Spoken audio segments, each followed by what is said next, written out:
ఈరోజు మనం ఆలోచించే అంశం ఏంటంటే స్తోత్రము కృతజ్ఞతాస్తుతులు ఎవరికి చెల్లించాలి?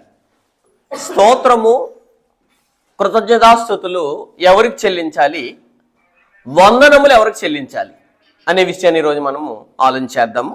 కాబట్టి ఈనాడు చాలామంది సమాజంలో ఈ విషయాన్ని ఆలోచించడానికి గల కారణం ఏంటంటే గనక మనలందరినీ, క్రైస్తవులైన అందరినీ దేవుడు ఎక్కడ పరవాసులు అవ్వాలంటున్నాడంటే పరలోకంలో పరదేశులుగా పరవాసులుగా ఉండాలనుకుంటే అపవాది తనంతట తాను భూమి మీద ఎక్కువ పని చేస్తూ, అంటే ఎవరికంటే ఎక్కువ పని చేస్తూ, ఈనాడు సత్యమైన బోధకుల కంటే ఎక్కువ పని చేస్తూ ఏం చేస్తుందంటే క్రైస్తవ్యాన్ని గలిబిలి చేసి క్రైస్తవులో ఉన్న వారిని, కొంతమందిని, అంటే క్రైస్తవులు అనబడే వారిని ఏం చేస్తుందంటే వందనాలు ఎవరికి చెల్లించాలో తెలియక, స్తోత్రములు కృతజ్ఞతాస్తుతులు ఎవరికి చెల్లించాలో తెలియక, ఎవరికి చెల్లించవలసిన మార్గము గ్రంథంలో ఎరుగకి ఏం చేస్తారంటే గనక ఎవరికి చెల్లించకూడదో వారికి చెల్లిస్తున్నారు కొన్ని విషయాలు.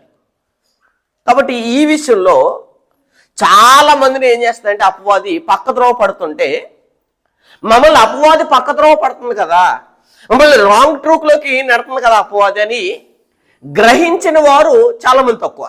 గ్రహించిన వారు చాలా మంది కరువు అయిపోయారు. ఎందు గురించి అంటే వాళ్ళు గ్రంథాన్ని బట్టి కాదు కానీ, అక్కడున్న మత శాఖలు బట్టి కానీ, లేదా పాస్టర్లు బట్టి కానీ, లేదా సేవకులు బట్టి వారు బైబిల్ నేర్చుకున్నారే కానీ అసలే ఆయన వందనాలు చెప్తున్నాడు, ఎవరు చెప్తున్నాడు వందనాలు, లేదా స్తోత్రాలు చెప్తున్నాడు, ఎవరు చెప్తున్నాడు, కృతజ్ఞతలు చెల్లిస్తున్నాడు, ఎవరు చెప్తున్నాడు అని కాకుండా మా పాస్టర్ గారు అన్నారు కదా మేము అందాం, మా పాస్టర్ గారు ప్రార్థనలు చెప్తున్నారు కాబట్టి మేము చెప్తామని అనుకున్నారే కానీ అపవాది మమ్మల్ని ఈ రహితంగా ఈ మార్గంలో మమ్మల్ని ఏం చేస్తుందంటే రాంగ్ ట్రాక్లోకి తీసుకెళ్తుంది. తేజోవాసులైన పరలోకంకి వెళ్ళడం కంటే నరకానికి మార్గంలోకి తీసుకెళ్ళిపోతుందని ఎరుగకి నాడు చాలా మంది క్రైస్తవులు అనబడే వాళ్ళు ఉన్నారు. ఎందు గురించి అంటే అది గ్రంథంలో చెప్పేశాడు. వారు ఎవరో కూడా సువార్థికుని బట్టి, లేదా అక్కడ వాళ్ళ సువార్థికులు కూడా అనకూడదు, కానీ వాళ్ళు అనుకున్న ప్రకారంగా వాళ్ళు సువార్థికులు అయితే, వాళ్ళు అనుకున్న ప్రకారంగా వారు పాస్టర్లు అయితే అతను బట్టి కనుక వీళ్ళు చెప్తే కనుక అది ఎంత ప్రమాదానికి దారితీస్తుందో ఈరోజు అర్థమవుతుంది. ఎందు గురించి అంటే దేవుడు గ్రంథంలో చెప్పేశాడు. పేతురు రాసిన రెండో పత్రిక 3వ అధ్యాయము 15వ వచనం చదువుదాం. పేతురు రాసిన రెండో పత్రిక 3వ అధ్యాయము 15వ వచనం.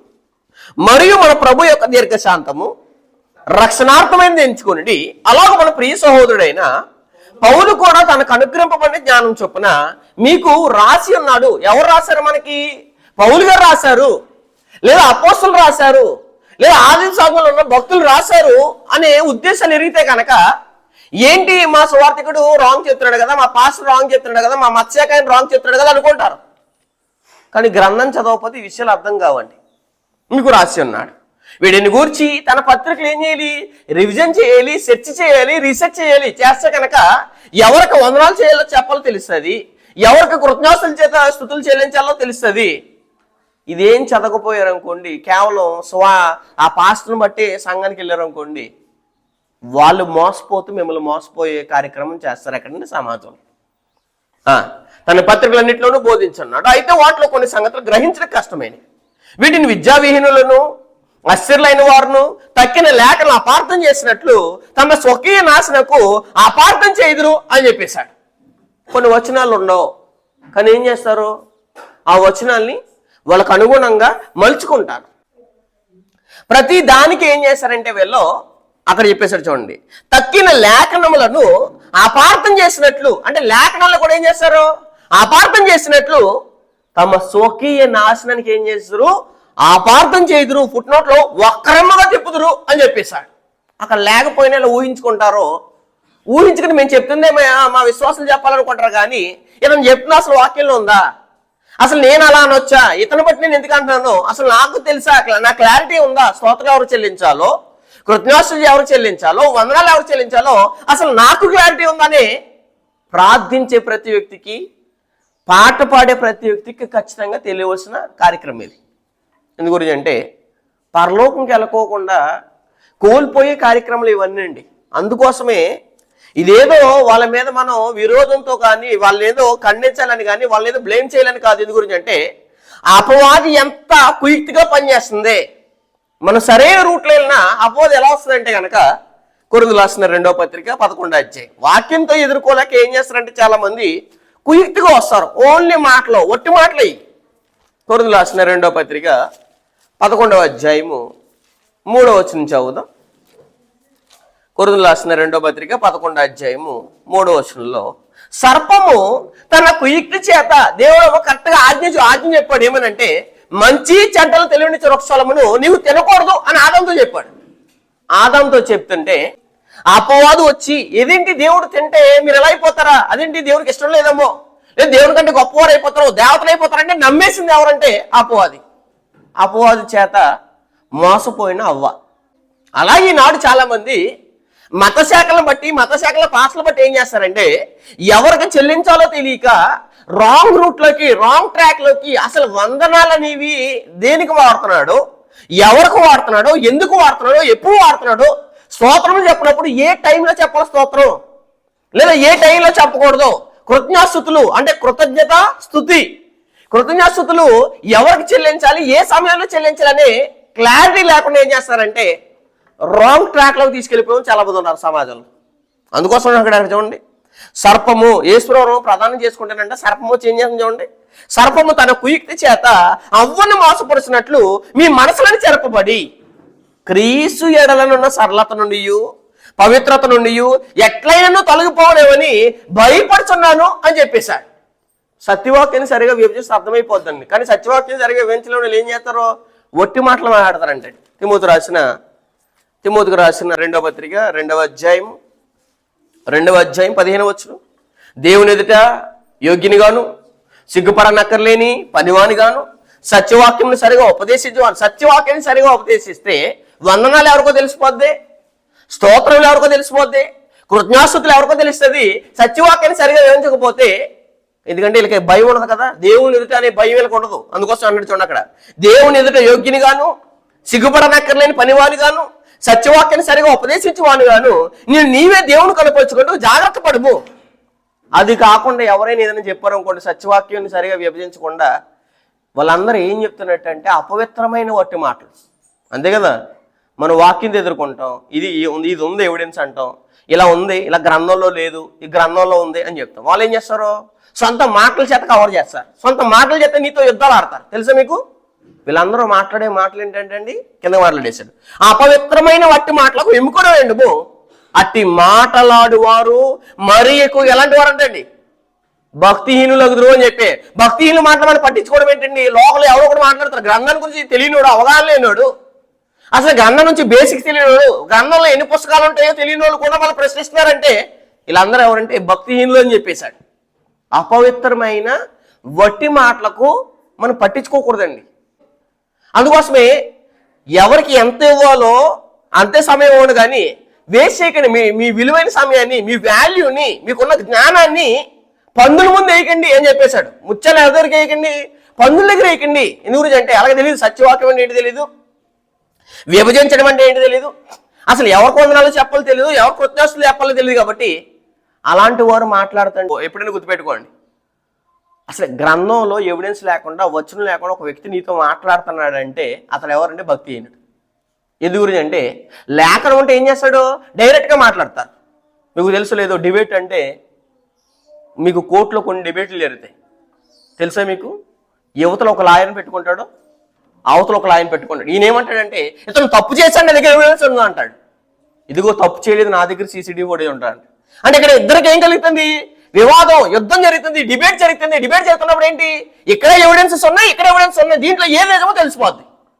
మరి ఈనాడు భక్తిహీనులు మాట్లాడే వాళ్ళు ఎవిడెన్స్ ఉండదు, గ్రంథం తెలీదు, అరగారు పుస్తకాలు ఏ పుస్తకం ఎవరికి రాశాడో తెలీదు, ఏ సందర్భంలో చెప్పాడో తెలీదు, ఏమీ తెలియని వాళ్ళు మాట్లాడుతుంటే మనం రిప్లై ఇస్తున్నామంటే అసలు మనం ఎలాంటి వరముక్ష దయచేసి ఆలోచించండి. ఎందుకంటే అపవిత్రమైన వట్టి మాటలకు ఎముకడు ఉండము, అట్టి మాట్లాడువారు మరీ ఎక్కువ ఏమవుతారంట, భక్తిహీనులు అగుదురు అని చెప్పేశాడు. మరి భక్తిహీనులు మాట్లాడుతుంటే అది మనం మళ్ళీ పట్టించుకుని వాళ్ళకి సమాధానం ఇచ్చేంత పరిస్థితులకు వెళ్ళామంటే, ఎప్పుడైనా ఒక మూగజీవి అరుస్తున్నప్పుడు దాన్ని మనం పట్టించుకోకుండా వెళ్ళిపోతుంటే అది అలాగే మురుగుతుందండి. కొన్ని పరిస్థితుల్లో మనం అలా ఫీల్ అయితే ఇప్పుడు ఎవరు పడతలా మాట్లాడితే వాళ్ళకి రిప్లై ఇచ్చుకుంటా వెళ్ళిపోతే కనుక మన సమయం పాడైపోద్ది, మన విలువ కూడా ఏమైపోతే తగ్గిపోద్దండి, గుర్తుపెట్టుకోండి. కాబట్టి ప్రభువైన యేసుక్రీస్తు వారిని ఎవరైతే ప్రశ్నలు వేయడానికి అడగడానికి వచ్చాడు ఆయన సమాధానం చెప్పాడు, కానీ దారంటి వెళ్ళి వాళ్ళందరికీ ఏం చెప్పలేదు, ఆయన సమాధానం ఇచ్చుకుంటూ పోలేదు. కాబట్టి ఇది ఖచ్చితంగా గుర్తుపెట్టండి. అందుకోసమే ఈ సబ్జెక్ట్ చెప్పడానికి ముఖ్య ఉద్దేశం ఏంటంటే, ఈనాడు క్రైస్తవ సమాజంలో వందనాలు ఎవరికి చెప్పాలో తెలీదు, స్తోత్రం ఎవరికి చెప్పాలో తెలీదు, కృతజ్ఞాస్తుతులు ఎవరికి చెప్పాలో తెలియని అమాయకులైన క్రైస్తవుల్ని చాలా మంది పాడు చేస్తున్నారండి. వాళ్ళ గురించి మనం ఈ సబ్జెక్ట్ ఎందుకు గురించి అంటే, పాపం వాళ్ళు కూడా మన సహోదరులే కాబట్టి వాళ్ళు మోసం చేసేవారు చాలా మంది ఉన్నారు. అదేంటో మనము బహిర్గతం చేయాలండి ఖచ్చితంగా. చదువుదాము. అసలే స్తోత్రం ఎవరికి చెల్లించాలి, కృతజ్ఞాస్తులు ఎవరికి చెల్లించాలి, అసలు దేవుడు ఎవరికి చెల్లించమన్నాడు, ఎప్పుడు చెల్లించమన్నాడు, ఏ సందర్భంలో చెల్లించమన్నాడు అనేది ఖచ్చితంగా మనకు అందరూ తెలియాలి. కొలస్సీయులకు రాసిన పత్రిక 1వ అధ్యాయము 12వ వచనం చదువుదాం. మనం ప్రార్థన చేసేటప్పుడు మనం వాడవలసిన పదజాలాలు ఏంటి అని అంటే గనక చెప్పేశాడు. కొలస్సీయులకు రాసిన పత్రిక 1వ అధ్యాయము 12వ వచనంలో, 1వ అధ్యాయం 12వ వచనం. అందుచేత ఈ సంగతి వినినాటి నుండి మేమును మీ నిమిత్తమును, అంటే సందర్భం దేని గురించి, ప్రార్థన. అంటే ప్రార్థన చేసేటప్పుడు ఎలా మాట్లాడుతున్నారు వాళ్ళు చూడండి ఒకసారి. ప్రార్థన చేయటం అనక మీ సంపూర్ణ జ్ఞానమును ఆత్మ సమయమైన వివేకం గలవారమును ఆయన చిత్తమును పూర్ణంగా గ్రహించు. ఇలా మొట్టమొదలడమే దేవానికి వందనాలు అంటారు. ఆ పదాలు ఎక్కడైనా కనపడినాయి అక్కడ మనకి లేదండి. ఆత్మసమయం వివేకం గలవారును ఆయన చిత్తమును పూర్ణంగా గ్రహించేవారినై ప్రతి సత్కారంలో సఫలగుచు దేవుని విషయమైన జ్ఞానం ముందు అభివృద్ధి పొందొచ్చు, అన్ని విషయంలో ప్రభువును సంతోషపెట్టినట్లు ఆయనకు తగినట్టుగా నడుచుకునే వాళ్ళని ఆనందముతో కూడిన ఓర్పును దీర్ఘశాంతమును కనపరిచినట్లు ఆయన మహిమాశక్తిని బట్టి సంపూర్ణ బలంతో బలపరచబడి వాళ్ళనియు తేజోవాసులైన. నాయనా నన్ను ఎక్కడికి నువ్వు వాసం చేస్తావు అనుకున్నావు అంటే తేజోవాసులైన పరిశుద్ధుల స్వాస్యములో పాలివారం ఒకటకు మనలను పాత్రలుగా చేసిన తండ్రికి మీరు ఏం చెల్లించాలి, కృతజ్ఞాస్తుతులు చెల్లింపవాలని దేవుని ఏం చేస్తున్నానో బతిమాలుతున్నాను. మన ప్రార్థనలు మెన్షన్ చేయాలి. అయినా నాకు తేజోవాసు ఇస్తానన్నావు, పరలోకం ఇస్తానంటున్నావు, నన్ను అసలు నేను అర్హత లేని లోకం నాకు ఇస్తానన్నప్పుడు నీకు ఇందుని బట్టి నేను ఏం చెల్లిస్తున్నానంటే కృతజ్ఞాస్తులు చెల్లిస్తున్నాను, కానీ ఇందుని బట్టి నేను వందనాలు చెల్లిస్తున్నానంటే అసలు వీళ్ళకి గ్రంథం అవగాహన ఉందా లేదనేది ఖచ్చితంగా మనం అందరూ ఆలోచించాలి. అక్కడ ఇందుని బట్టి కృతజ్ఞాస్తుతులు మమ్మల్ని ఎక్కడి నుంచి అదేపేశాడు, తేజోవాసైన పరిశుద్ధ స్వాస్యములో ఏం చేశాడు, ఆయన పాలివారం అయ్యేలా చేశాడు. దేవుడు పాలివారం ఒకటకు మనల్ని ఏం చేశాడు, పాత్రలుగా చేసిన తండ్రికి మీరేం చెల్లించాలి, కృతజ్ఞాస్తులు చెల్లింపు వల్లని దేవుణ్ణి ఏం చేస్తున్నామంటే బతిమాలుచున్నాము అని చెప్పేశాడు. కాబట్టి ఇక్కడ కృతజ్ఞాస్తుతులు ఎప్పుడు చెప్పాలో ఎందుకు చెప్పాలో కూడా చెప్పేశాడు. మరి ఈనాడు ప్రార్థనలో క్లారిటీ లేకుండా, ఈనాడు ప్రార్థనలు కూడా భయంకరం అండి.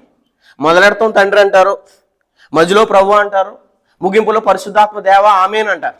అసలు వీళ్ళకి క్లారిటీ ఉందంటే ప్రార్థన ఎంత విలువైందండి. దేవునితో డైరెక్ట్ ఒక మనిషి మాట్లాడే ప్రక్రియ ఏంటంటే ప్రార్థన. ఈ ప్రక్రియని పాడు చేస్తూ ఇష్టానుసరమైన పదజాలాలు వాడుతూ వీళ్ళకి నచ్చిన పదాలు వాడేస్తూ ఏం చేస్తారంటే ప్రార్థనలు కూడా అవహేళన చేస్తూ మాట్లాడుతున్నారు. అందుకోసమే ఎవరంటే అన్ని జనులు కూడా క్రైస్తవులు అనబడేవారు ప్రార్థనలని అవహేళన చేసేవారు కూడా చాలా మంది ఉన్నారు. ఇది ఖచ్చితంగా జరగాలి. రోమపత్రిక 6వ అధ్యాయం, రోమపత్రిక 6వ అధ్యాయము 18వ వచనం చదువుదాం. రోమపత్రిక 6వ అధ్యాయం 18వ వచనంలో దేవుడు ఒక సమాచారం తెలియజేశాడు. రోమపత్రిక 6వ అధ్యాయము 18వ వచనం, 18వ వచనంలో దేవుడు ఒక సమాచారం తెలియజేశాడు. చదివేద్దాం. 6వ అధ్యాయము 18వ వచనం.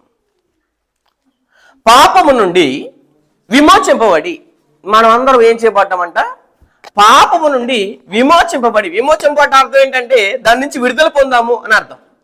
పాపము నుండి విమోచింపబడి నీతికి దోషలైతిరి. ఇందుకు నువ్వెందుకు వందనాలు చెప్తున్నావు, అసలు వందనాలు ఏ కారణం బట్టి చెప్తున్నావు, ఎవరికి చెప్తున్నావు, ఎప్పుడు చెప్తున్నావు? ప్రార్థన చేసేటప్పుడు నువ్వు వాడాల్సిన పదజాలాలు ఏంటి, పదజాలాలు వాడుతున్నప్పుడు దేన్ని బట్టి నువ్వు వందనాలు, దేన్ని బట్టి స్తోత్రాలు తెలియస్తున్నావు. అక్కడేమో తేజోవాసులైన పరలోకంలో స్వాస్యంలో మనకేం చేస్తాడు దేవుడు, పాలువరమౌటుకు చేసి మళ్ళీ పాత్రలుగా చేసిన తండ్రి అయిన దేవునికి ఏం చేయించాలి? కృతజ్ఞాస్తులు చెల్లిస్తే ఇక్కడ ఏం మాట్లాడుతున్నాడంటే, పాపము నుండి విమోచింపబడి నీతికి దోషలైతిరి. ఇందుకు దేనికంటే కారణం ఉందండి. కారణం లేకుండా ఏది చెప్పకూడదు. దేవునికి కృతజ్ఞాస్తులు చెల్లిస్తున్నాం అంటే దానికి ఒక కారణం ఉంది, దానికి ఒక రీజన్ ఉంది. పర్టికులర్గా దేవుడు మన పట్ల చేసిన కార్యక్రమాలు బట్టి, చేసిన మేలుని బట్టి, చేసిన మహిమను బట్టి, చేసిన విమోచన బట్టి మనం ఏం చేస్తున్నామంటే దేవునికి స్తోత్రము అన్నట్టు అక్కడ. ఇందుకు దేవునికి ఏంటంటండి స్తోత్రం. అంటే స్తోత్రం చెప్పాలో చెప్పాడంటే ఖచ్చితంగా చెప్పేశాడు. కృతజ్ఞతలు ఎప్పుడు చెల్లించాలో అంటే అది కూడా చెప్పేశాడు దేవుడు. మరి ఈనాడు సమాజంలో ఇంకా మరొక పదాలు దేవునికి వాడబడుతున్నాయంటే, మరో పదాలు దేవునికి వాడుతున్నారంటే ఇక గ్రంథం తెలుసా తెలియదానంటే కంపల్సరీ తెలియదు. ఎందు గురించి అంటే వాళ్ళు ఒక వ్యక్తిని బట్టి వాక్యం నేర్చుకున్నారు కానీ అక్కడ ఏదో అక్కడ కులాన్ని బట్టి వాక్యం నేర్చుకున్నారు కానీ అసలు వాస్తవాన్ని ఎరిగితే ఈ పదం నేను అసలు వాడకూడదు కదా, ఇక్కడ ఎవరికి వాడాలో కూడా నాకు తెలియాలి కదా అనే పరిస్థితులు వచ్చేస్తాయి. తెస్సలోనికీయులకు రాసిన మొదటి పత్రిక 5:17. తెస్సలోనికీయులకు రాసిన మొదటి పత్రిక 5:17 చదువుతాం. తెస్సలోనికీయులకు రాసిన మొదటి పత్రిక 5:17 దేవుడు ఒక సమాచారం తెలియజేశాడు. ప్రతి విషయమందును ఏం చెల్లించాలి? నువ్వు ప్రార్థనలో దేవుడు ప్రతి దానికి నీకేం చేస్తాడంటే మేలు చేశాడని అనిపిస్తే, మేలు చేశాడని నువ్వు భావిస్తే, ప్రతి కార్యక్రమం మేలే కాబట్టి మనం ప్రయాణం చేయడం మేలు, ఆహారం తిని అరగడం మేలు, మనం ఎక్కడైనా ఏదైనా వెళ్ళడం మేలు, ఏదైనా చేయడం మేలు, అన్ని దేవుని కృపంటేనే కానీ చేయలేమండి మనం. అలాంటిది ప్రతి విషయమందును దేవునికి వందనాలు చెల్లించాలంటలేదు. అక్కడ ఏమన్నాడు? ప్రతి విషయమందును దేవునికి ఏం చెల్లించాలంట? కృతజ్ఞాస్తుతులు చెల్లించడి. ప్రతి విషయమందును మీరు కృతజ్ఞాస్తులు చెల్లించండి. అంటే కృతజ్ఞత అంటే మీరు చేసిన మేలుని బట్టి, చేసిన కార్యక్రమాలను బట్టి ఏం చేస్తున్నారు? దేవునికి కృతజ్ఞత చూపిస్తూ ఆయనకి ఏం చేస్తారంటే స్తుతులు చెల్లిస్తున్నారు. ఈ క్లారిటీ ఖచ్చితంగా ఉండాలి. అక్కడ స్తుతి స్తుతి స్తుతి స్తుతి అంటారు చాలా మంది. అక్కడ విడిగా రాయలేదు పదాన్ని. ఎలా రాశాడు? కృతజ్ఞతాస్తుతులు. అంటే ఎలా ప్రార్థనలో కూడా 1000 స్తుతులు చెప్పిందండి ఈ పాప, 1000 స్తుతులు చెప్పాడండి ఈ అబ్బాయి అని అంటారు. దేనికండి అన్ని? అక్కడ ఏం చెప్పాడు, వీళ్ళు ఏం చెప్తున్నారు? ఈ క్లారిటీ లేదండి సమాజంలో. కాబట్టి యేసుప్రభు వారు కూడా బ్రతుకున్న దినంలో భూమి మీద ఉదయం అంతా స్వార్థ పని చేస్తే, ఉదయం అంతా దేవుని పని చేస్తే, సాయంత్రం వచ్చేటప్పటికి ప్రార్థన చేస్తాడు. ఎలాంటి పదాలు వాడాడండి ఆయన? హెబ్రీ పత్రిక 5 ఆయన భూమి మీదకి వచ్చిన తర్వాత శరీరధారి ఉన్న దినంలో ఆయన ఏం చేశాడంటే చెప్పేశాడు కార్యక్రమాన్ని. 5:7 హెబ్రీ పత్రిక 5:7 అంటే పొద్దున్నంతా ఆయన లోకంతో ఉన్నాడు, పొద్దున్నంతా లోకంలో ఏం చేశాడంటే పని చేశాడు, పొద్దున్నంతా లోకంలో స్వార్థ చెప్పినప్పుడు దేవునితో ఏకాంతంగా గడపడానికి గెస్సెమనే తోటకెళ్ళి ఏకాంతంగా ప్రార్థన చేస్తాడు. ఎవరిని? ప్రభువుని యేసు. కారణం ఏంటంటే ఏకాంతంగా దేవునితో మాట్లాడాలి. మా ప్రార్థనలో మనం ఏకాంతంగా మాట్లాడినప్పుడు ఏం మాట్లాడుతున్నాం? ఎదరు భోజనం ఉంది, ఎంత స్పీడ్గా నువ్వు అవగొట్టేస్తాడు ప్రార్థన అంత స్పీడ్గా అవగొట్టేస్తారు. కారణం ఏంటంటే అక్కడ భోజనం మీద దృష్టి కానీ ప్రార్థన మీద కాదు, దేవునితో మాట్లాడాలని కాదు. నేను ఈ ఆహారం నాకు ఎలా వచ్చిందని మాట్లాడడం కాదు, అక్కడ తినేద్దామనే ఉద్దేశం ఉంటుంది. చాలా మందికి అసలు ప్రార్థన చేసేటప్పుడు ఏ ఉద్దేశాలు చేస్తున్నారో, ఎందుకు చేస్తున్నారో, అసలు మనం ఎలాంటి రియాక్షన్ కలిగి ఉండాలి ప్రార్థనలు అనేది ఖచ్చితంగా ఉండాలండి. ఒక ఆయన ప్రార్థన చేస్తే 3.5 సంవత్సరం వర్షం ఆగిపోయినప్పుడు మనకు అలాంటి పరిస్థితులు ఎందుకు ఉండట్లేదండి అని అంటే, మనకి దేవునికి రిలేషన్ విషయంలో, అంటే రిలేషన్ అంటే ఏంటి? ఈ ప్రార్థన చేసే విషయంలో ఫెయిల్ అవుతున్నారు చాలా మంది. ఆయన ఏం మాట్లాడుతున్నారు చూడండి. శరీరధారి అన్నదంలో యేసుక్రీస్తు వారు ప్రార్థన చేయవలసిన యాక్చువల్గా శరీరాన్ని ధరించుకున్నాడు కాబట్టి ఆయన ఏం చేస్తున్నాడు? ప్రార్థన చేస్తున్నాడు. ఆ శరీరధారి అన్నదనములలో మహారోగంతోను కన్నీళ్లతోనూ తను మరణం నుండి రక్షింపగలవానికి ఏం చేస్తాడంట?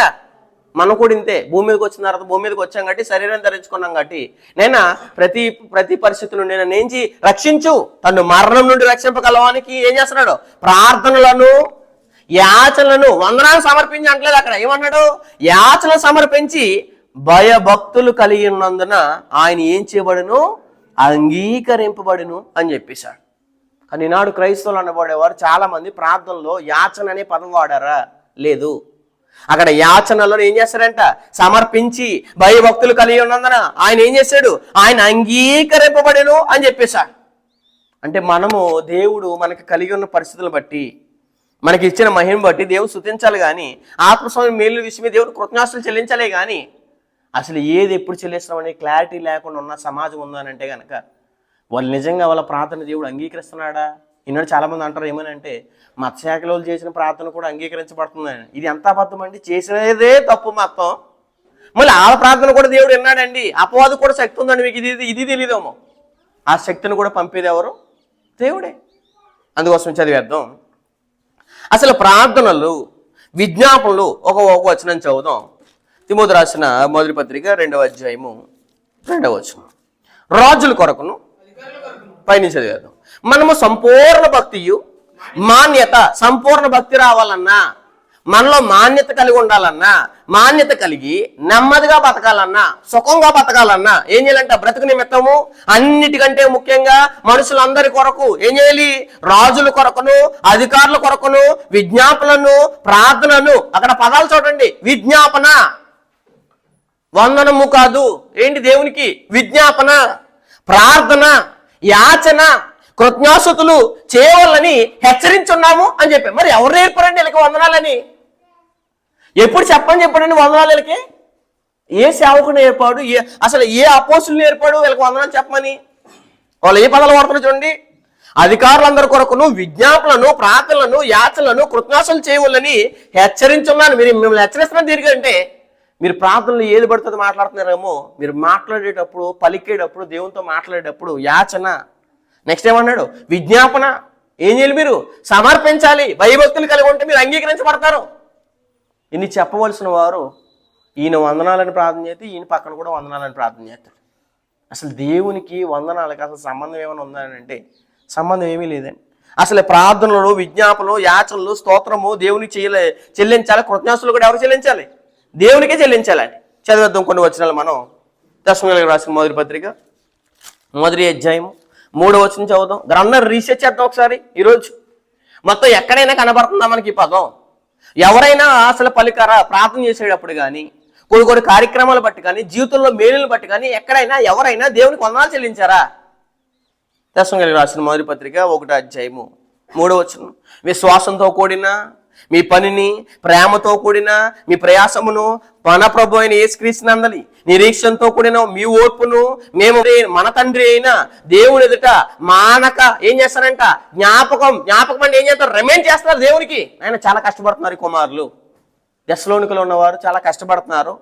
వీళ్ళ పని చాలా ప్రేమతో ఉంది, ప్రయాసపడుతున్నారు అని వీళ్ళ గురించి ఏం చేస్తారంట? వీళ్ళకి ఒక నిరీక్షణ ఉంది, వీళ్ళకి ఓర్పు ఉందని వీళ్ళ గురించి ఏం చేస్తాడు? మేము మన తండ్రి అయిన దేవుడి ఎదుట మానక జ్ఞాపకం చేయొచ్చు మా ప్రార్థనలు ఎందు మీ విషయమై విజ్ఞాపన. వందనాలు కాదు, మేము వందనాలు చెల్లిస్తలేదు, మీ నిమిత్తం మేము వందనాలు దేవుని చెల్లిస్తలేదు. మేమేం చెల్లిస్తున్నాం? విజ్ఞాపన చెల్లిస్తున్నాం. అంటే విన్నవిస్తున్నారు వాళ్ళు. అయినా వీళ్ళు ఇలా చేస్తారు, విజ్ఞాపిస్తున్నారు. విజ్ఞాపన చేయొచ్చు మీ అందరి నిమిత్తమును ఎల్లప్పుడూ. నాయన వీళ్ళందరి నిమిత్తం మీకు వందనాలు, 1000 వందనాలు అంటారు. మీ అందరి నిమిత్తం వందనాలు ఏంటండి? ఎక్కడుందండి ఆ పదం? మీ అందరి నిమిత్తము ఎల్లప్పుడూ దేవునికి ఏం చేయాలి? ఎల్లప్పుడు అంటే ప్రతి టైంలో, ఎప్పుడు కూడా ప్రార్థన చేసేటప్పుడు కృతజ్ఞాస్తుతి అనే పదమే రావాలి. కానీ నీ నోట్ అంటే ఎప్పుడు ఏం రాకూడదు అంటే వందనాలు రాకూడదు. ఆ పదం ఎవరికి వాడాలి? వాళ్ళకి వాడాలి. ఒక భౌతికమైన మానవులకు వాడవలసింది ఎవరికి వాడేస్తున్నారంటే సర్వోన్నతుడిని దేవునికి వాడుతున్నారంటే అసలు దేవుని యొక్క ఉన్నతమైన లక్షణాలు మీకు తెలుసా? మీరు ఎరిగారు? మీరు ఎరిగితే అసలు ఇలా మాట్లాడతారా ప్రార్థనలో? అందుకోసం మీ అందరి నిమిత్తమును ఎల్లప్పుడూ దేవునికి కృతజ్ఞాస్తుతులు ఏం చేస్తున్నాను? కృతజ్ఞాస్తుతులు చెల్లించుచున్నాము అని చెప్పేశాడు. కాబట్టి ఏం చెల్లిస్తున్నారండి? వాళ్ళు కృతజ్ఞాస్తుతులు చెల్లిస్తున్నారు. మరొక వచనం చదువుదాం. రోమపత్రిక 1వ అధ్యాయం 8వ వచనం. రోమపత్రిక 1వ అధ్యాయం 8వ వచనం చదువుదాం. రోమపత్రిక 1వ అధ్యాయం 8వ వచనం. మీ విశ్వాసము సర్వలోకమున ప్రచురం చేయుచుండు బట్టి ఈ మొదట మీ అందరి నిమిత్తము యేసుక్రీస్తు వారి ద్వారా నా దేవునికి, ఎవరి ద్వారా? యేసుక్రీస్తు వారి ద్వారా నా దేవునికి ఏం చేస్తున్నాను?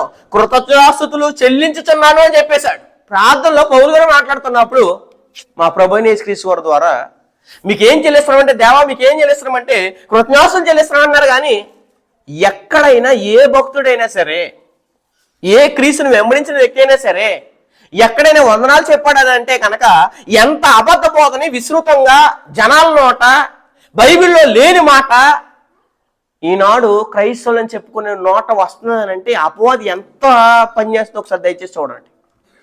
ఎందుకంటే ఎక్కడ మాట్లాడినా నోట్లోంచి రావట్లేదన్న పదాలు. మరొక వచనం చదివితే కనుక కొరింథీయులకు రాసిన మొదటి పత్రిక మొదటి అధ్యాయం 4వ వచనం చదువుతాం. కొరింథీయులకు రాసిన మొదటి పత్రిక మొదటి అధ్యాయం 4వ వచనం.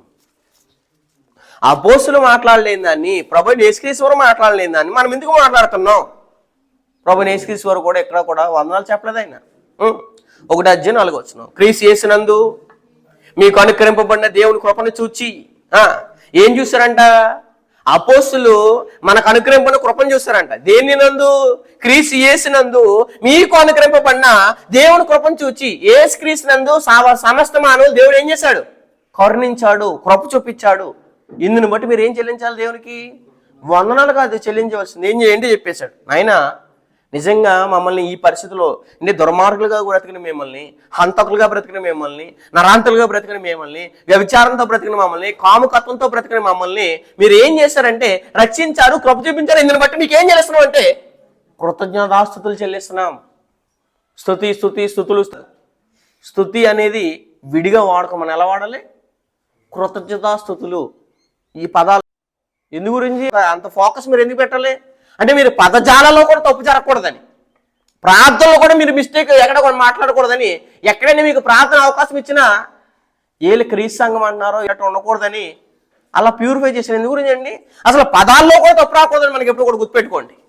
అందుకోసం అన్నాడు అక్కడ ఏమని? క్రీస్తు యేసునందు మీకు అనుకరింపబడిన దేవుని కృపను చూచి మీ విషయమై నా దేవునికి ఎల్లప్పుడూ కృతజ్ఞతాస్తుతులు ఏం చేస్తున్నాను? చెల్లించను. ఒక వ్యక్తి ఎవరైనా మన సంఘంలో కొత్తగా రక్షించబడ్డాడు అనుకోండి, సిస్టర్ గారు మీ నిమిత్తం మేము ప్రార్థన చేసామని ఎందుకు గురించి అంటే దేవుడు మీ మీద ఏం చూపించాడు? కృప చూపించాడు. మీ నిమిత్తం మా ప్రార్థనలో, మా స్వతహైన ప్రార్థనలో, మా వ్యక్తిగతమైన ప్రార్థనలో మిమ్మల్ని జ్ఞాపకం చేసుకున్నాం అని కొరింథీ సంఘాన్ని ప్రస్తావిస్తున్నాడు ఎవరంటే పౌలు గారు. అక్కడ సన్నివేశాలు చెప్పేస్తున్నాడు చూడండి. అక్కడ కొలస్సీయులకు రాసిన పత్రిక మొదటి అధ్యాయం, కొలస్సీయులకు రాసిన పత్రిక మొదటి అధ్యాయం 12వ వచనం చదువుతాం. కొలస్సీయులకు రాసిన పత్రిక మొదటి అధ్యాయం 12వ వచనంలో దేవుడికి సమాచారం తెలియజేశాడు. ఇందాక మనం చదువుకున్న వచనం ఏది? 12. తేజోవాసులైన పరిశుద్ధుల స్వాస్యములో పాలువారమగుటకు మనలను, ఫుట్నోట్లో 3 అనేసి, మిమ్మును మనలను పాత్రలుగా, అంటే దేవుడు వాడుకోవడానికి పాత్రలో ఉన్నాం. గతంలో మనం అసలు వాడుకునే అర్హత దేవునికి మనం ఇవ్వలేదు, అవకాశం మనం దేవునికి ఇవ్వలేదు. ఎందు గురించి అంటే అలాగే జీవితాన్ని ఇష్టానుసారంగా బ్రతుకుతూ దేవుడు ఏం చేశాడు? సరైన పాత్రలుగా సరైన పాత్రలుగా దేవుడు ఏం చేశాడంటే క్లీన్ చేశాడు. ఆ క్లీన్ చేసినందుకు దేవునికి ఏం చేస్తున్నాను? కృతజ్ఞతాస్తుతులు చెల్లిస్తున్నాను అని చెప్పేస్తున్నాడు. మమ్మల్ని ఏం చేశారంట? మనల్ని పాత్రలుగా చేసిన తండ్రికి మీరు కృతజ్ఞతాస్తుతులు చెల్లింపవాలని దేవుని ఏం చేస్తున్నాను? బతిమాలుచున్నాను అని చెప్పేశాడు. దేవుని మీ పట్ల మేము బతిమాలుతున్నాం ఎందుకు గురించి అంటే మమ్మల్ని సరైన క్లీన్ పాత్రలుగా, అంటే అర్హమైన పాత్రలుగా దేవుడు ఏం చేశాడు? తయారు చేశాడు.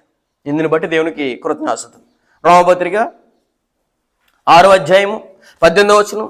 రోమపత్రిక 6వ అధ్యాయం 18వ వచనం చదువుదాం. రోమపత్రిక 6వ అధ్యాయము 18వ వచనం. 6వ అధ్యాయము 18వ వచనం. మీరు పాపము నుండి విమోచింపబడి నీతికి దోషలైతిరి. ఇందుకు ఏంటంటే ఎందుకు చెప్తారు మీరు అని అంటే ఇందుకు మేము దేవునికి ఏం చేస్తున్నాం? స్తోత్రం చెల్లిస్తున్నాం.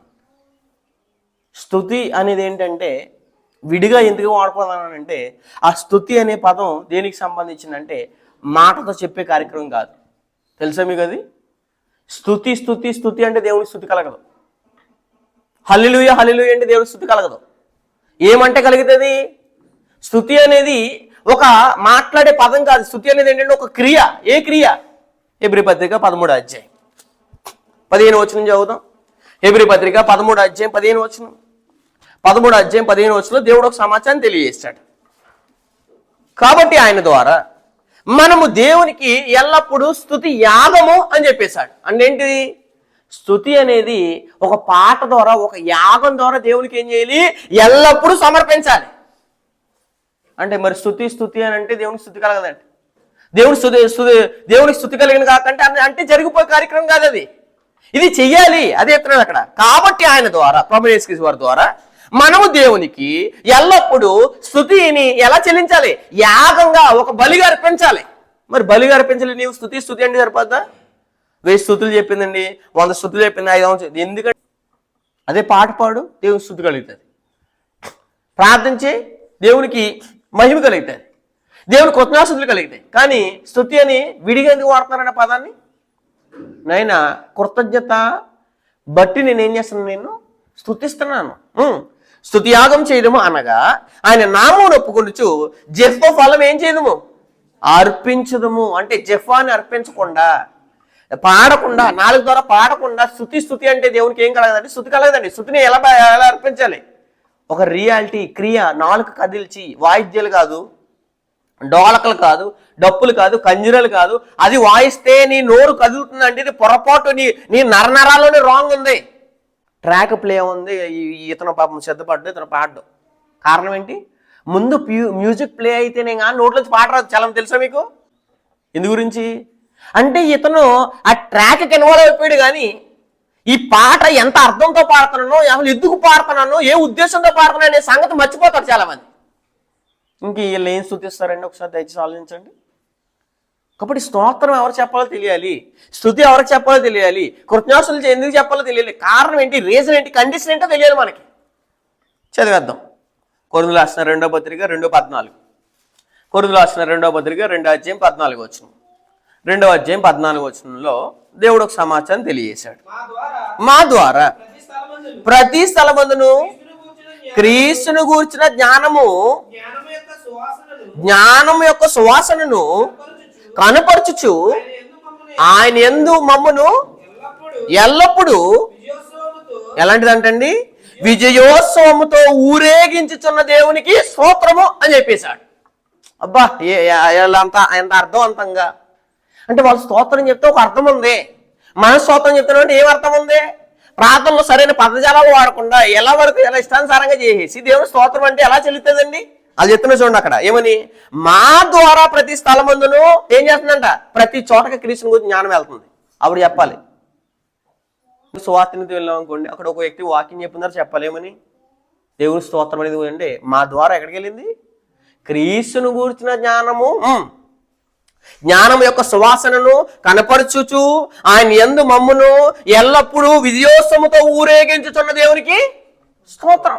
అంటే క్రీస్తు యొక్క జ్ఞానం వెళ్లకుండా నువ్వు దేవుని స్తోత్రం ఎలా చెప్పగలవు? తుమ్మొస్తే దేవుని స్తోత్రం అంటారు, ఎవరి మీద డైలాగ్ వేస్తే దేవుని స్తోత్రం అంటారు, ఎవరైనా పడిపోతే దేవుని స్తోత్రం అంటారు, ఎవరైనా ఇతను మాట్లాడుతూ ఫోన్ రింగ్ అయింది అనుకోండి దేవుని స్తోత్రం అని అంటాడు, ఎవరైనా పడుకున్నాడు లేపడానికి దేవుని స్తోత్రం అంటారు. ఇదేనండి దేవుని స్తోత్రం అంటే. దేనికి దేవుని స్తోత్రం చెల్లించాలి? ఇది ఖచ్చితంగా మనం అందరం ఎరగాలి. కొరింథీయులకు రాసిన మొదటి పత్రిక 15:57. కొరింథీయులకు రాసిన మొదటి పత్రిక 15వ అధ్యాయం 57వ వచనం చదువుతాం. 57వ వచనం. కొరింథీయులకు రాసిన మొదటి పత్రిక 15వ అధ్యాయం 57వ వచనం. అయినను మన ప్రభు అయిన యేసుక్రీస్తు మూలంగా మనకు జయము అనుగ్రహించుచున్న దేవుడు మనకి ఎప్పుడు ఏం చేస్తున్నాడంట? జయం అనుగ్రహిస్తున్నాడంట. ఇప్పుడు జయం అనుగ్రహిస్తున్నాడంటే ఆ జయం అనే పదాన్ని సంఘాన్ని పెట్టేయారు. దాని పేరే హోసన్న. ఏంటండి అసలే? అయినను మన ప్రభు అయిన యేసుక్రీస్తు మూలంగా మనకు జయం అనుగ్రహించుచున్న దేవునికి స్తోత్రము కలుగును కాక. దేవుడు మనకి ఏం చేస్తాడంట? జయం అనుగ్రహిస్తున్నాడు. ఏంటి జయము అంటే, ఇప్పటి వరకు ధర్మశాస్త్రాన్ని పాటించిన వాడు, ధర్మశాస్త్రాన్ని సులువు మీద కొట్టినవాడు మరొకరు లేరు. ఎవరు? మన ప్రభు అయిన యేసుక్రీస్తు వారు వచ్చి మరణపు ముళ్ళు విరిచేశాడు. అందుకోసమే ఓ మరణమా నీ విజయం ఎక్కడ? ఓ మరణానికి ఏంటన్న బలం ఏంటంటే ధర్మశాస్త్రం అని చెప్పాడు. చూడండి 55వ వచనంలో 55. ఓ మరణం నీ విజయం ఎక్కడ? ఓ మరణమా నీ ముళ్ళు ఎక్కడ? మరణపు ముళ్ళు పాపము, పాపము కొన్న బలము ధర్మశాస్త్రం. అంటే ధర్మశాస్త్రం వీళ్ళంతలా విస్తృతం అవుతుందంటే దానికి కారణం ఏంటంటే పాపం. పాపముకున్న బలం ఏంటి? ధర్మశాస్త్రం. అయితే దాన్ని విరగొట్టాడు, దాన్ని క్రీస్తు రక్తంలో కడిగేశాడు ప్రభు అయిన యేసుక్రీస్తు వారు. అందుకోసమే అప్పుడు మనం చెప్పాలంటే ఏమిని, అయినను మన ప్రభు అయిన యేసుక్రీస్తు మూలంగా మనకు జయము అనుగ్రహించుచున్న దేవునికి స్తోత్రం కలుగును కాక అనాలి, కానీ వందనాలు కలుగును కాక అన్నామంటే ఇంత అర్ధరహితమైన వారి యొక్క ప్రార్థన ఎప్పుడైనా దయచేసి మీరు ఏంటి దయచేసి ఆమె అనకుండా వాళ్ళు ఏమనుకున్నా పర్లేదు. అంటే అసలు వాడే పదజాలలే రాంగ్. మేము ప్రార్థన చేస్తే ఆమె అనరండి అని అంటారు. ఖచ్చితంగా 100% ముఖం మీద చెప్పిన ఆమె నన్ను ఎందుకు గురించి అంటే మాట్లాడేదే తప్పు, పలికేదే తప్పు, ఉచ్చరించే మాటలే తప్పు. ఎందు గురించి అంటే దానికి ఆమెనంటే మరి నేను ఒక రోజు లెక్క చెప్పాలి. ఎందు గురించి అంటే ఆమెననే పదము అతను ఎలా మాట్లాడుతున్నాడో వినకుండా ఆమెను చెప్పకూడదు. అదొక పెద్ద సబ్జెక్ట్. అదే కొరింథీయులకు రాసిన మొదటి పత్రికలో ఉంటుంది చూడండి, 14వ అధ్యాయము 16వ వచనం. కొరింథీయులకు రాసిన మొదటి పత్రిక 14వ అధ్యాయం 16వ వచనం. 14, 16. లేని ఎడల నీవు ఆత్మతో స్తోత్రం చేసినప్పుడు ఉపదేశం పొందనివాడు నీవు చెప్పిన దాన్ని గ్రహింపలేడు గనక నీవు కృతజ్ఞాస్తులు చెల్లించినప్పుడు ఆమేనని వాడు ఎలా పలుకును? పలకలేడు. ఎలా పలుకుతాడు? పలకడు. ఎందుకు అంటే అది సరైనది కాదు. ఇది మత శాఖల ప్రార్థన చేస్తుంటే కూడా ఆమెన్ అనే వాళ్ళు ఉన్నారు చాలా మంది. ఎందు గురించి అంటే అది అంటే అసలు మీకు క్లారిటీ లేదు కాబట్టి వాళ్ళకు కూడా ఆమెన్ అంటున్నారు. మీకు తెలియదు కదా ఫస్ట్ అసలు దేనికి ఆమెన్ అనాలో. మరో వచనం చదివితే కనుక కొరింథీయులకు రాసిన 2వ పత్రిక 8వ అధ్యాయం 16వ వచనం చదువుతూ ఎక్కడైనా చూడండి, ఇన్ని వచనాలు ఎందుకు చూపిస్తున్నానంటే ఎక్కడా కూడా వాళ్ళ పదాలు వాడలేదు. కొరింథీయులకు రాసిన 2వ పత్రిక 8వ అధ్యాయం 16వ వచనం 8వ అధ్యాయం 16వ వచనంలో దేవుడు సమాచారం తెలియజేశాడు. మీ విషయమై నాకు కలిగిన ఈ ఆసక్తినే తీతు హృదయంలో పుట్టించిన దేవునికి ఎలాంటిది స్తోత్రము అని చెప్పేశాడు. నిజంగానండి సరైన మనకి సంఘ సభ్యుడు దొరికేయాడు. ఎందుకు అంటే సేమ్ మీలాగే ఉన్నాడు ఆయన, అందుని బట్టి స్తోత్రం అనాలి. ఎందుని బట్టి? సేమ్ మీకున్న ఆసక్తి ఇప్పుడు కొత్తగా జన్మించబడిన ఈయనకి అదే ఆసక్తి ఉంది. ఇందుని బట్టి దేవునికి ఏంటి స్తోత్రం అది చెప్పాడు. మీ విషయమై నాకు కలిగిన అంటే కొరింథీలో ఉన్న సంఘాన్ని గురించి మీ విషయమై నాకు కలిగిన ఈ ఆసక్తినే తీతు హృదయంలో పుట్టించింది ఎవరో? దేవుడు. అందుని బట్టి ఆయనకేం నేను స్తోత్రం చెల్లిస్తున్నానని చెప్తున్నాడు. ఇందుని బట్టి సేమ్ మీ ఆసక్తే తీతుకు కూడా దేవుడు ఏం చేశాడు? హృదయంలో పుట్టించినందుకు ఈయనకేం చేస్తాడంటే స్తోత్రము అని చెప్పేస్తున్నాడు. ఫిలిప్పీయులకు రాసిన పత్రిక మొదటి అధ్యాయం 10వ వచనం చదువుదాం. ఫిలిప్పీయులకు రాసిన పత్రిక మొదటి అధ్యాయం 10వ వచనం, మొదటి అధ్యాయము 10వ వచనం చదువుదాం. అక్కడ దేవుడు సమాచారం తెలియజేశాడు.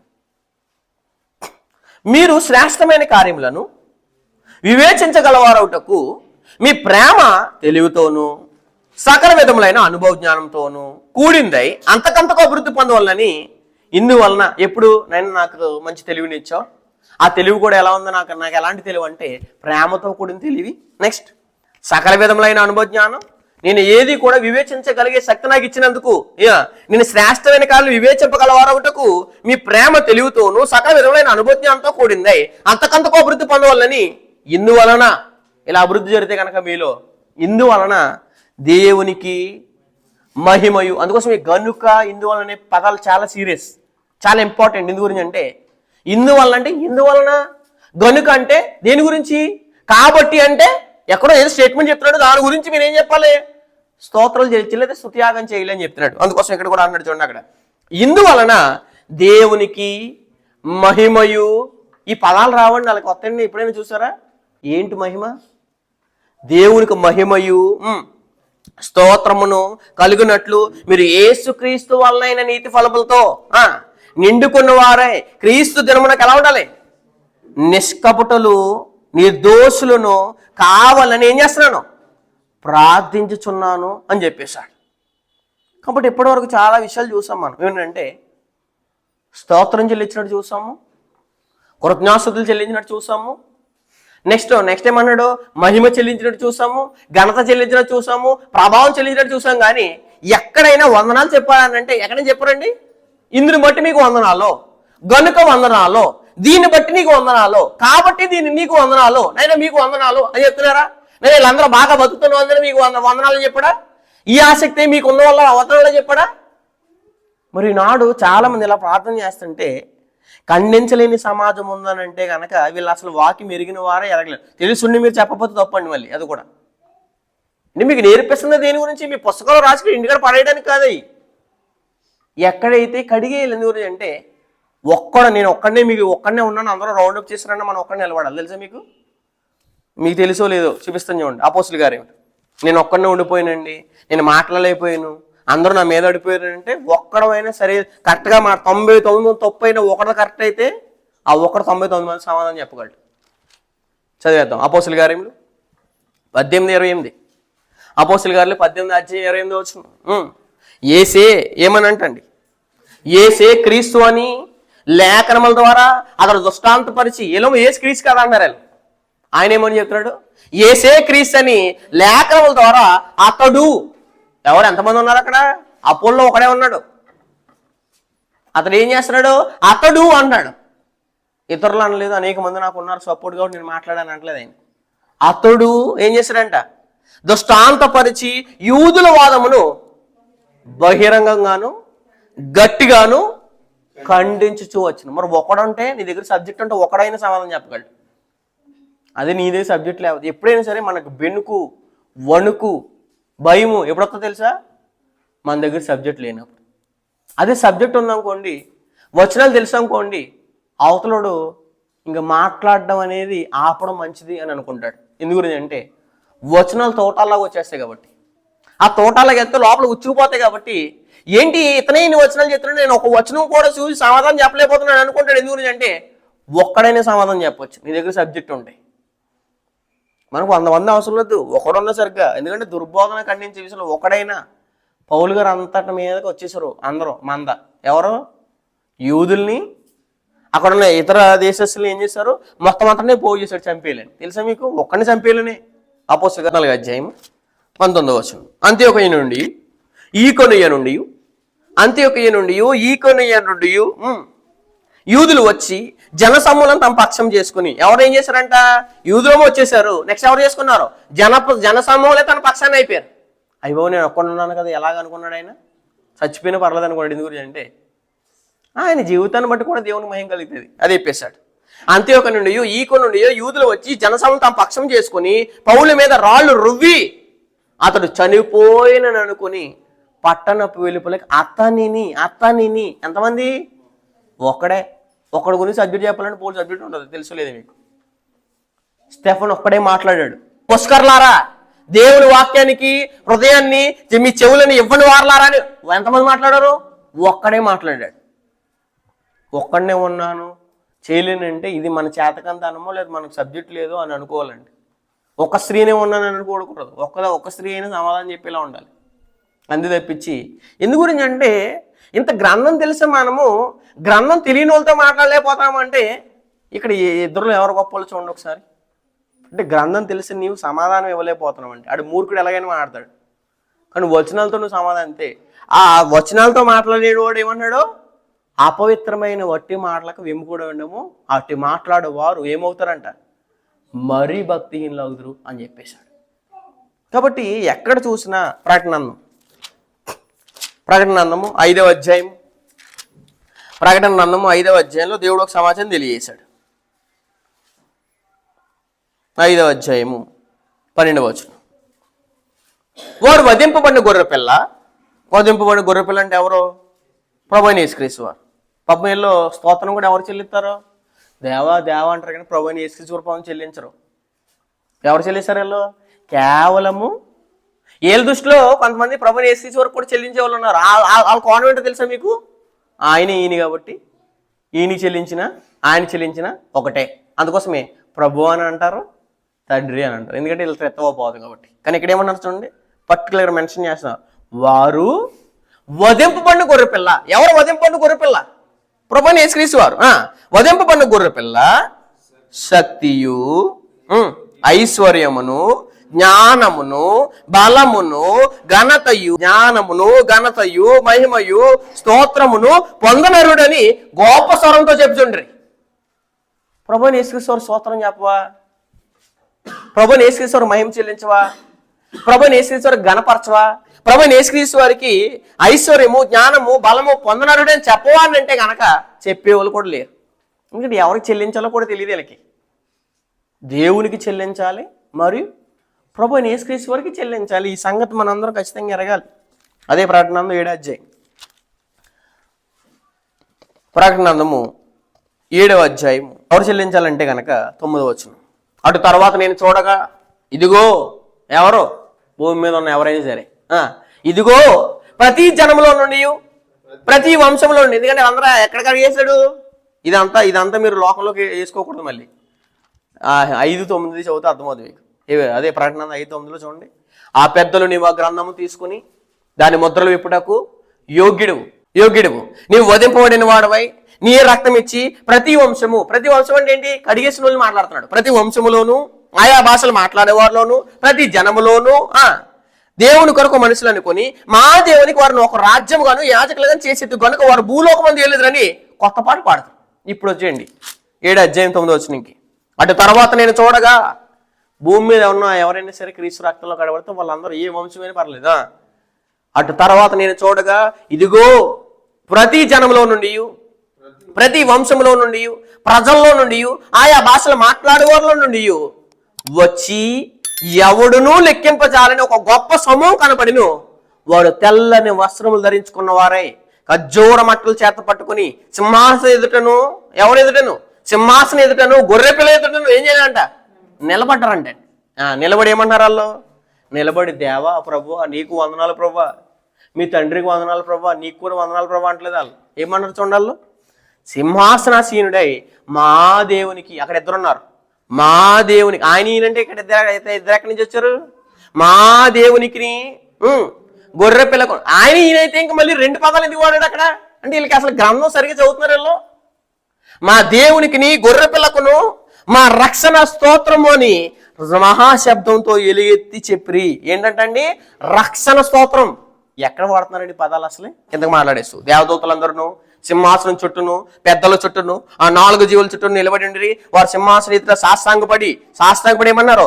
ఆమేన్, యుగ యుగముల వరకు మా దేవునికి స్తోత్రము, మహిమయు, జ్ఞానమును, కృతజ్ఞతాస్తుతియు విడిగా కదా మాట్లాడేది, కృతజ్ఞాస్తుతియు, ఘనతయు, శక్తియు, బలమును కలుగును కాక అని చెప్పుచు దేవునికి నమస్కారం చేసి ఆమేన్ అన్నాడు. అప్పుడు మళ్ళీ ఎప్పుడు అంటున్నారు ఆమేన్ అని? వందనాలు అన్నప్పుడు ఆమేన్ అంటున్నారు. అంటే ఎవరికి చెల్లించాలో కూడా తెలియని పరిస్థితిలో ఉన్నారండి చాలామంది. రోమపత్రిక 9వ అధ్యాయం, రోమపత్రిక 9వ అధ్యాయము, రోమపత్రిక 9వ అధ్యాయం 5వ వచనం చదువుదాం. రోమపత్రిక 9వ అధ్యాయం 5వ వచనం. పితరుల వీరు వారు శరీరం బట్టి క్రీస్తు వీరిలో పుట్టెను, ఈయన సర్వాధికారి అయిన దేవుడయ్యుండి నిరంతరము, అంటే ఎల్లప్పుడూ ప్రభువుని స్తుతి, ప్రభువైన యేసుక్రీస్తు వారిని స్తుతించాలి, ప్రభువైన యేసుక్రీస్తు వారికి స్తోత్రం చెప్పాలి, మన తండ్రి అయిన దేవునికి స్తోత్రం చెప్పాలి. అందుకోసమే నిరంతరం అంటే ఇంకా ఎవర్ లాస్టింగ్, అంటే ఇంకా నిత్యము ఆయనకి ఏం చెల్లించాలి? నిరంతరము స్తోత్రారాయుడే ఉన్నాడు, ఆమేన్ అని చెప్పేశాడు. పాపం ప్రార్థనలో దేవునికే మాట్లాడతారు కానీ స్తోత్రం అని మరొకరికి ఎవరు చెప్పరు? ప్రభువారు చెప్పరు. ఎప్పుడైనా ప్రార్థన మీరు అబ్జర్వ్ చేస్తే దేవుని కృతజ్ఞతలు చెల్లించిన తర్వాత మన ప్రభువారు ఖచ్చితంగా స్తోత్రం చెప్పాలి. ఎందుకంటే ఆయన స్తోత్రం పొందనరుడు, ఆయన స్తోత్రం నిరంతరం చెల్లించాలి. కాబట్టి ఎవరికి చెల్లిస్తున్నాం, ఎప్పుడు చెల్లిస్తున్నాం, ఎందుకు చెల్లిస్తున్నాం, ఎవరికి చెల్లించమంటున్నాడు, ఏ ఉద్దేశంలో చెప్తున్నాడు ఆ పదాన్ని ఖచ్చితంగా పరిశీలన చేయాలి. లేకపోతే ఈ విషయం అర్థమవుతుంది. ఈనాడు బోధకులుగా పిలవని వారు మేమే సత్యమని అనుకున్న సమాజంలో చాలా మంది ఉన్నారు తెలుసా మీకు? మేమే సత్యము, మాదే, అంటే మత్స్యకులు కూడా మాదే నిజమైన సంఘం అనుకున్న వాళ్ళు కూడా ఏం చేస్తారంటే ఈ విషయంలో ఫెయిల్ అయిపోయారు. మాట్లాడితే క్రీస్తు సంఘం అనబడే వాళ్ళు కూడా చాలా మంది వందనాలు చెప్పే వాళ్ళు ఉన్నారు. వాళ్ళేమన్నా వాళ్ళ వేలు ఒకటే, కానీ వాళ్ళ పేరుకి ఏదో బోర్డు పెట్టుకున్నారు, పేరు పెట్టుకున్నారు అంతే వాళ్ళు. కాబట్టి ఇక్కడ వందనాలు ఎవరు చెల్లించాలి, కృతజ్ఞతలు చెల్లించాలి, ఇది ఖచ్చితంగా పర్టికులర్ మనకు తెలియాలండి. కారణాలు బట్టి మన స్తోత్రము, పలానా పరిస్థితులను బట్టి దేవునికి ఏం చేస్తున్నాం, మేలులను బట్టి, కార్యక్రమాలను బట్టి, మన జీవితంలో జరిగిన అనుభూతులను బట్టి మనం స్తోత్రాలకు కృతజ్ఞతలు చెల్లిస్తున్నాం. కానీ వందనాలు ఏ టైంలో చెప్తున్నాం, ఎందుకు చెప్తున్నాం అనే క్లారిటీ అడగండి ఎవరినైనా. మీరు వందనాలు ఎందుకు చెప్తున్నారంటే వాళ్ళకి తెలియదు, మా పాస్టర్ గారు అదే నేర్పారు, మేము అదే చెప్తున్నాం అంటారు. మీ పాస్టర్ గారు వెళ్ళిపోయాడు, గుడ్డోడు వెళ్ళిపోయాడు, నువ్వు కూడా గుంట్లోకి వెళ్ళిపోతావు. అయితే వందనాలు ఎవరికి చెల్లించాలి, ఎప్పుడు చెల్లించాలి, ఎప్పుడు చెప్పాలి, ఎవరికి చెప్పాలి, ఏ ఉద్దేశంలో చెప్పాలి, ఎవరు నీతో ఉన్నవారితో చెప్పాలి అనేదాన్ని మనం నెక్స్ట్ వారం ఆలోచిద్దాం. ఎందు గురించి అంటే ప్రతిదీ గ్రంథంలో తెలిసిపోయిందండి. ఎందు గురించి అంటే ఎప్పుడు కూడా ప్రార్థనలో దేవా నీకు వందనాలని కానీ, తండ్రి నీకు వందనాలని కానీ, దేవా నీకు వందనాలని ప్రార్థన చేస్తున్నామని దయచేసి ఎవరైనా అలా మాట్లాడితే మీరు జాగ్రత్త. ఎందు గురించి అంటే వారితో మీరు ఏకీవించకండి, పాలువారు అవ్వకండి, వారి ప్రార్థనలో మీ పాలువాగసులు ఉండకుండా చూసుకుంటే దయచేసి. ఎందుకు అంటే అది చాలా గొప్ప. కానీ ప్రార్థన ఎవరికైనా ఒకటేనా? ఎందుకంటే ప్రార్థనలో లోపాలు చేస్తే నీ భార్య కూర్చుని చెప్పు, నీ భర్త తప్పు చేస్తే కూర్చుని చెప్పు, నీ కొడుకు తప్పు చేస్తే కూర్చుని చెప్పు, ఇదిగో ఇలా ఉంది కదా నువ్వు ఎందుకు ఇలా చేస్తున్నావు అంత తప్పించి వాడు బలి చేసాడు ప్రార్థన అంటే. చిన్నపిల్లలు, బాగా చిన్నపిల్లలు అలా ఏం ప్రార్థన చేస్తారో తెలియదండి పాపం. వాళ్ళంటే పాపం ఏం పదాలు వాడుతుందో తెలియదు. ఇప్పుడు ఎదిగిన వాళ్ళు తెలుసు, వయసుకు వచ్చిన వాళ్ళు తెలుసు, వాళ్ళు ఏం మాట్లాడుతుందో తెలుసు. సరి చేయాలి, మనం సరిదిద్దాలి. సరిదిద్దాం కానీ మనం ఏమంటాం, ఓ పాట పాడుతాం తెలుసు మనకి. ఇంకెన్ని సంవత్సరాలు ఇదే పాట మనకి. ఏ పాట అది? ప్రార్థన గురించి పాట పాడతాం మనం. ఓ పాట తెలుసా?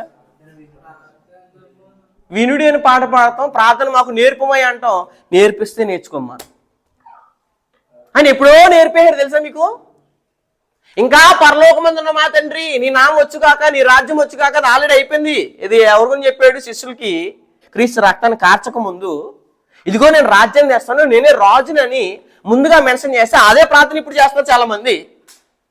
ఇప్పుడు కూడా చాలా మంది ప్రార్థన నేర్పుకొని పాటలు పాడుతున్నారు, కానీ ఈ గ్రంథం చదువుతా ఆల్రెడీ ఎప్పుడో పోస్టులు భక్తులు క్రీస్తు ప్రభు వారు ఎప్పుడో ఏం చేశారు, నేర్పేశారు. ఇంకా నేర్పుమయ్యా అని పాటలు పాడుతున్నామా. కాబట్టి ఇది ఎంతవరకు అంటే పాడే పాట ఒకటి కనపడుతుంది, నేర్చుకునేదేమో ఒకటి కనపడుతున్నప్పుడు అది ఎంత రాంగ్ అంటే రాంగ్ పోర్ట్రే అవుతుంది. కాబట్టి నెక్స్ట్ వారం ఆలోచిద్దాం.